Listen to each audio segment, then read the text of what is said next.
Hello, Natalie. We are here to chat about AI. How's it going? We are good on this end. How are you? I'm doing well. Excited to chat about this. Now, you and I have been talking about this for a good long while now, and we've gotten the chance to put it into practice in our own teaching. Let's just talk about some of the main tools that we've used, and then maybe we can share some examples of what we've done. So, what are you loving in terms of AI for teachers these days? I am loving two tools. One is Canva Magic Write, and I love it how it is just housed right inside of Canva because I'm using Canva all the time. I make presentations with it, even for like Instagram posts. It's all in Canva. So Magic Write is a tool to help you write whatever you want, similar to Chat GPT.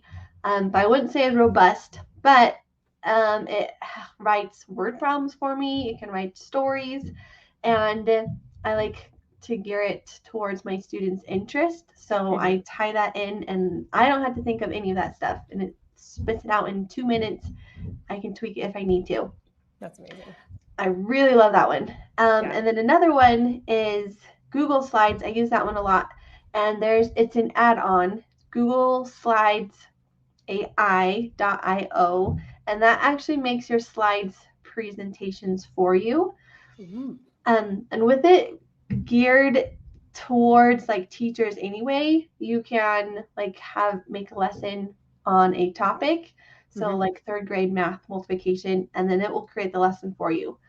Or you can type in, I want to make sure it has this and this and this in my lesson, and then it will create the slides for you. So two really cool tools to just like save time in that first draft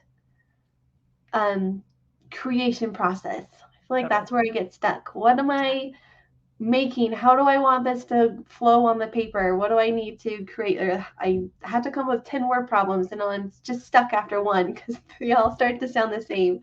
Totally. So AI totally saves time and does all that work for me. So that's what I'm loving so far. Some Google Slides and Canva. Nice. Same on the getting stuck phase for me. When I'm lesson planning, a lot of times I've got the bones of what I need to teach. However, it's the examples, right? It's the making it engaging. And this is what you're all about with doing really fun game stuff and all your content, which we all love learning. And it makes kids want to learn, and it makes it way more engaging for everybody, including us. So what I love using, I tend to I'm drifting toward ChatGPT a little bit more. Easy to just copy paste into one of our favorite tools, Nearpod. So I'll share that in just a second, but just something that makes the story element, makes the creativity element kind of come alive, even when I'm teaching about adverbs or prepositions or adjectives or whatever, which, it's helpful, it's necessary, but not the most exciting class topic for sure. So well, let's go ahead and see what you've got. Is it okay to kind of pull this up for you? So you've got Canva Magic Write open, right? Yes. This is Canva. So you'll find this. I have a slide presentation. I have it.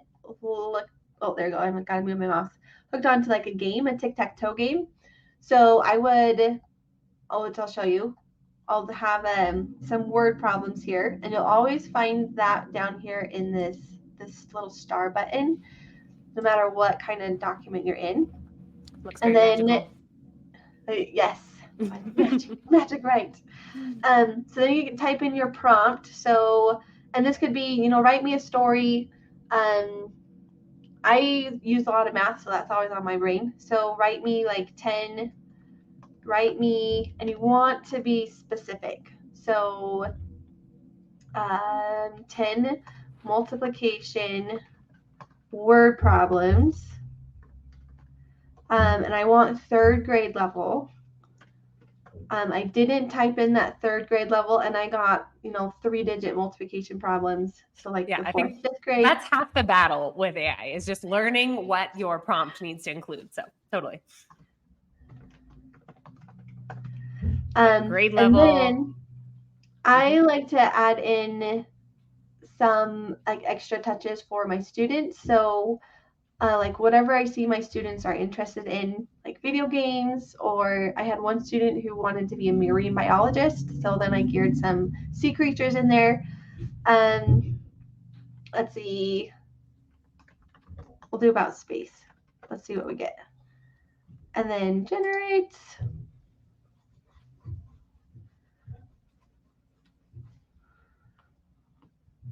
Acceptable use policy. Well, I haven't gotten that before. Okay, I'll try one more time. About marine biologists. I know that one works. I don't want to do space. Okay. Yeah, but I love this idea. While you're typing that in, I mean, the idea of bringing in student interest, bringing in the number of things that you want, 10 word problems. You know, Yeah. I've done one at a time before, which, you know, it's just inefficient. But also, if you ask for 10 and you really need 5, it'll give you a good kind of smattering to choose from, which is kind of nice. I always like having something to choose from. Grade level, and then some sort of interest-based thing, so that people can kind of connect with it. Yeah. Cool. Okay, and then there goes. Spits it out. So I have 10 problems. And then for sure with any AI, proofread it. Make sure those are what your students are working on, grade level wise. And then what I like to do is just copy and paste one at a time on their own individual slide. Mm-hmm. And then we'll play, like, take a turn on a game if it's tutoring student, or I have a group class, so I'll take a turn, but we'll take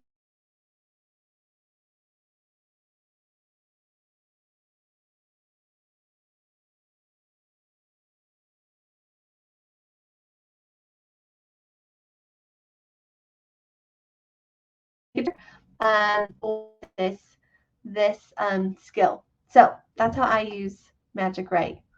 And I've had it create stories as well. Write me a story on the 2nd grade level about sea creatures.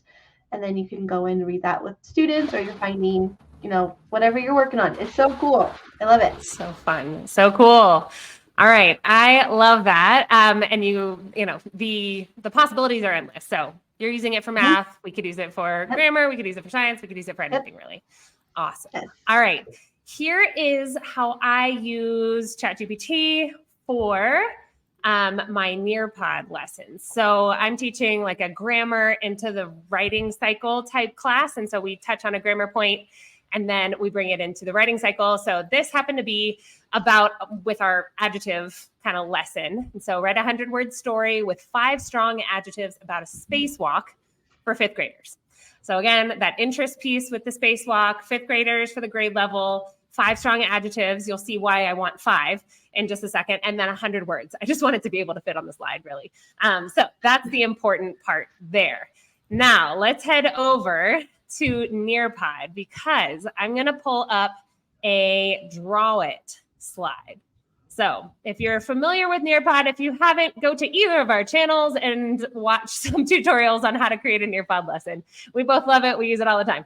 But you're going to add a Draw It slide over here. You can go to Add New and then choose Draw It and then add that in. I've already got it in here, and I went ahead and just pasted the text right on in this slide.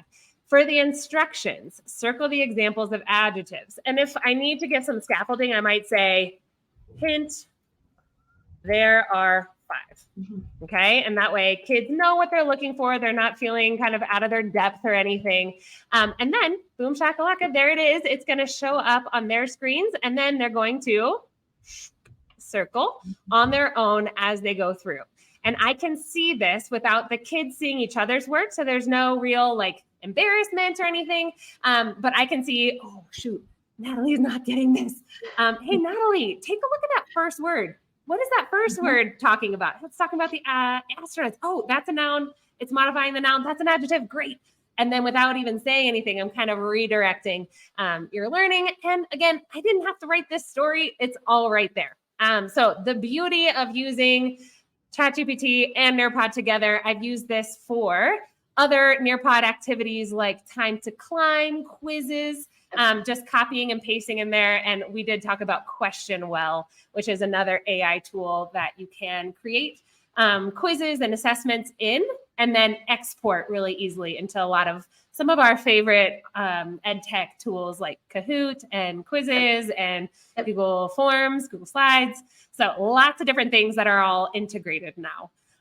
So I just love how much time this saves us. I think it helps also kind of anticipate any extra things. Like, for example, one time I had it outline a lesson on a certain grammar topic, and I had completely forgotten about like one aspect of that grammar topic that I wasn't going to teach on. And I was like, good thing I did this, because otherwise it would have been kind of up a creek. But it kind of helps you like, you know, cover your behind if you need to, and make sure that you're going to hit all these different areas.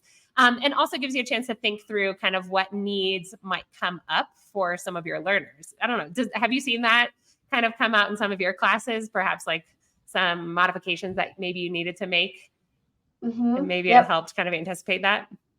Yeah, for tutoring, for example, I have like these lessons, but like you said, the scaffolding and whatnot, I have a set of multiplication lessons. But then this particular student, okay, I got to take it a step back and we got to start here. It's really cool to be able to have like that starting place. And then even sometimes I'm in class, okay, can you create, 10 problems for me? Because this student finished them really fast and we just need some more. So then, 2 minutes later and they don't even know that's happening. Or sometimes it's cool to share that with students too. I haven't done that, but I have. Cool. Can I tell you what happened? Yeah. In one of these grammar classes, I've got some sharp kids in these classes, and they go, "Hey, this doesn't sound like you." Ooh. Oh wow! Ooh. And I was like, "Well, thank you for knowing my writing style." And you're right. What do you think this is? He goes, "Was it ChatGPT?" And I go, "Yeah, it was." So, why do you think this was helpful for me as your teacher? He goes, "Oh, because you don't usually write about space. You don't usually write about walks in a fairyland or whatever else I was kind of coming up with." And I said, exactly. I want you guys to have some different things. He goes, "Oh, okay, cool. But be aware. It may not sound like you. And either you correct it or you embrace it, because you definitely need a little bit of a left turn here and there."